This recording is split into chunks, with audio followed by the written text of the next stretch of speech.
foto ibu, gak apa-apa ibu. Iya iya.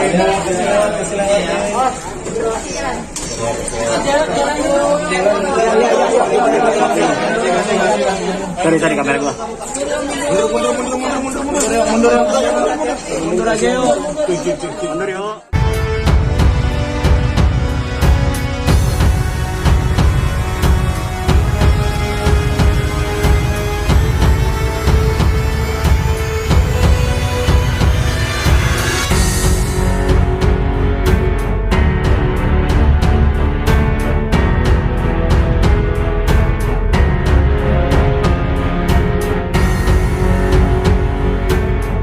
Lalu apakah tumbangnya, ambyarnya, dan pingsan alias semaputnya Roy Suryo seusai diperiksa oleh penyidik Polda Metro Jaya itu benarankah atau settingan semata demi untuk menghindar dari proses hukum yang lagi dijalaninya? Nah, kalau itu benaran hanya settingan semata, maka hal ini mengingatkan kita pada kasus yang menjerat Setia Novanto beberapa tahun yang lalu.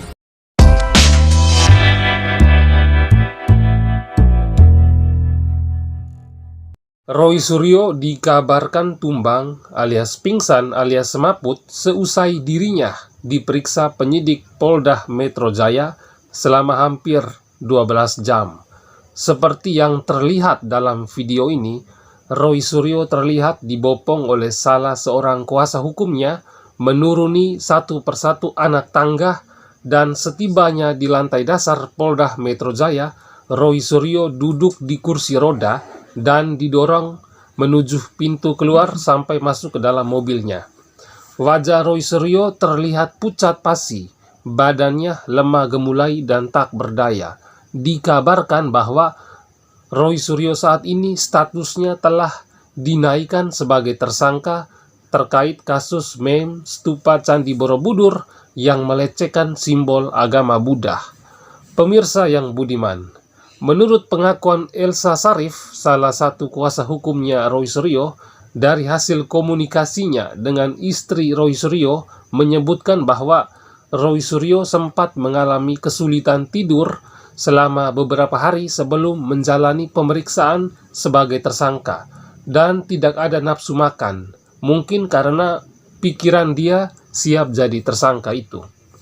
Nah, pemirsa, itulah yang sedang terjadi dan sedang dialami oleh Roy Suryo akibat karena ulahnya sendiri yang ikut menyebarkan meme penghinaan terhadap salah satu stupa sakral milik agama Buddha yang wajahnya diedit menyerupai wajah Presiden Jokowi.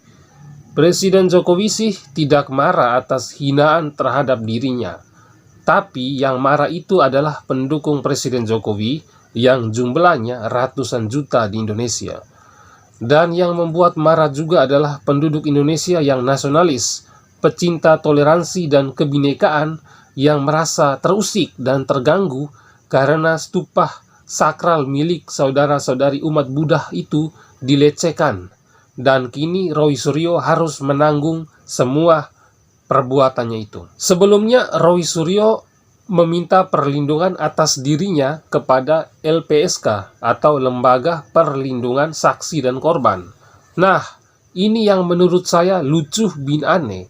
Seorang Roy Suryo yang sudah secara terang-terangan dan jelas-jelas menghina simbol agama Buddha dan Presiden Jokowi, kok malah minta dilindungi, padahal dirinya adalah calon tersangka.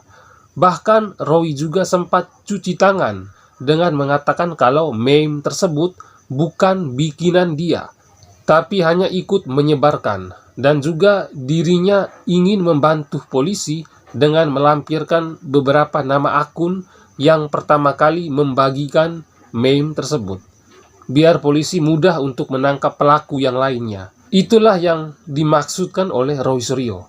Tapi Roy sendiri lupa. Dia lupa kalau postingan beberapa waktu lalunya itu bukan postingan untuk bertujuan melaporkan ke polisi atas meme penghinaan tersebut. Malah dia juga ikut membagikan dengan tulisan yang jelas-jelas mengarah pada ikut menertawai meme tersebut dengan kata-kata yang kesannya merendahkan Presiden Jokowi dan stupa Candi Borobudur.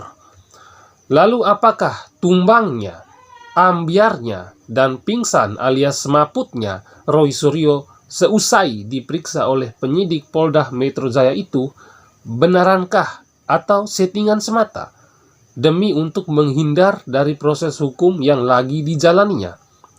Nah, kalau itu benaran hanya settingan semata, maka hal ini mengingatkan kita pada kasus yang menjerat Setia Novanto beberapa tahun yang lalu, yang mana Setia Novanto tabrak tiang listrik sampai dahinya benjol sebesar pakpao. Walau dahinya sempat benjol besar, tapi proses hukumnya Setia Novanto tetap berjalan.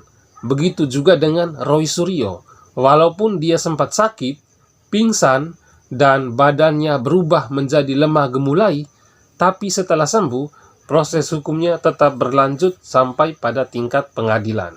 Nah, pemirsa yang budiman, sekian dulu infonya. Kurang lebihnya kata mohon dimaafkan.